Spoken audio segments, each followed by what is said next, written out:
pessoal, hoje vamos tratar do tema do momento, que é a guerra entre Rússia e Ucrânia, mas eu quero propor que a gente aborde ela por um ponto de vista um pouquinho diferente do que vem sido abordado na maior parte dos vídeos e entrevistas que a gente tem visto sobre, que é o ponto de vista que considera os outros países do globo, os outros países que não são a Rússia e a Ucrânia, como que eles estão lidando e quais os possíveis impactos para esses países com essa guerra. Começando então pela Europa, que é o continente envolvido mais diretamente no conflito, né, o continente onde esses dois países se inserem e que tem relações econômicas e políticas muito importantes, tanto com a Rússia quanto com a Ucrânia.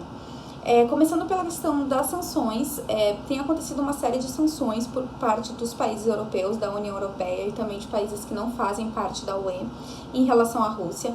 Entre elas, as principais são, por exemplo, o congelamento de ativos da Rússia, a limitação dos negócios com o Banco Central Russo, a ideia de restringir os bancos russos de operar no SWIFT, que é aquela empresa que permite as transações internacionais entre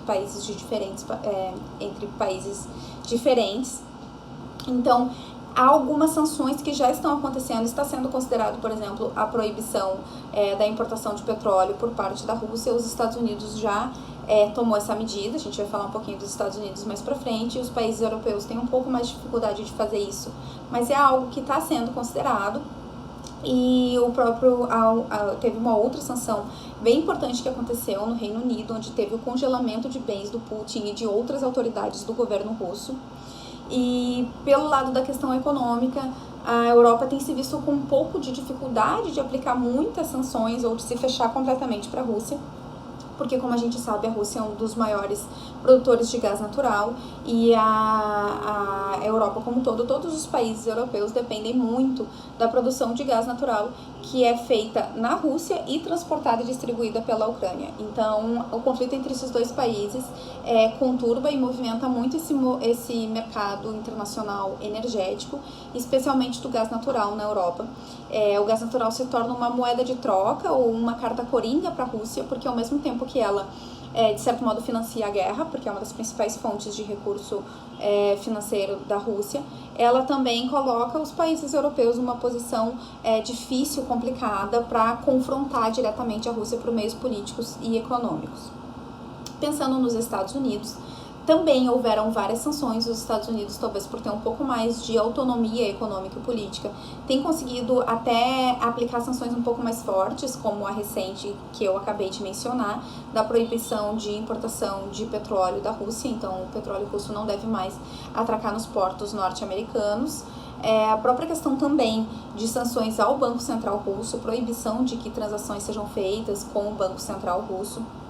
E também a mesma sanção em relação ao petróleo, de não aceitar mais importação de petróleo russo, também não aceitaria mais a importação do gás natural. Para a Rússia isso tem um impacto, claro, porque os Estados Unidos é um consumidor mundial importantíssimo para todos os países que fazem negócios com eles e também tem uma influência política forte, então ele tende a influenciar outros países a buscarem essas mesmas sanções ou sanções parecidas. Mas, por enquanto, a Rússia ainda continua mantendo essa relação forte de dependência e de exportação do gás natural para a Europa, e isso ainda sustenta de certa forma. Outra questão importante do ponto de vista de problemas globais, né? A guerra é um problema global e outro problema global resultante da guerra é a questão dos refugiados, né? A gente teve recentemente uma crise humanitária que ainda de certo modo não acabou, ainda tem refugiados e imigrantes no mundo todo em situações muito precárias e ainda tentando fugir de alguns países. No caso da guerra da Ucrânia, até agora já tem mais de 1 milhão de refugiados no mundo todo, pessoas que já fugiram da Ucrânia. E isso é uma possibilidade muito grande de gerar um novo conflito, uma nova crise humanitária no mundo, e isso tem várias implicações, né, humanas, econômicas, para todos os países no globo. Os que recebem esses refugiados, mas também para os que não recebem, mas se relacionam com os países que recebem, por exemplo. Outra questão importante nesse contexto é a questão do corredor humanitário.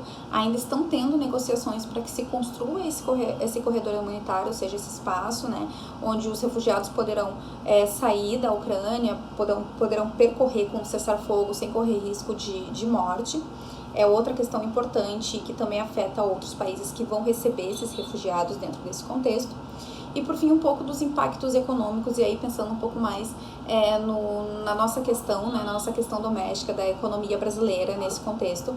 A tendência é de que, por envolver justamente o mercado energético, que é um mercado importantíssimo e que, de certo modo, está relacionado a todos os outros, porque envolve a produção e o transporte dos produtos, então a tendência é de que haja uma inflação muito grande no mundo todo, e decorrência dessa guerra e desses conflitos envolvendo petróleo, gás natural e também alguns outros insumos básicos, a questão da energia como um todo e também outras questões, aumentando também o preço dos alimentos, do combustível, e também do trigo, porque a Rússia é um dos maiores produtores de trigo do mundo, um dos maiores exportadores, e isso tudo tende a afetar o Brasil, mesmo que o Brasil não esteja ainda relacionado diretamente, apesar do posicionamento do nosso presidente ser de neutralidade, ser relativamente ambíguo, o que pode gerar também dentro do mundo ocidental algumas problemáticas envolvendo diplomacia, mas no curto prazo os impactos para a gente, para o mundo como um todo, envolvem diretamente a questão econômica, né, de uma superinflação.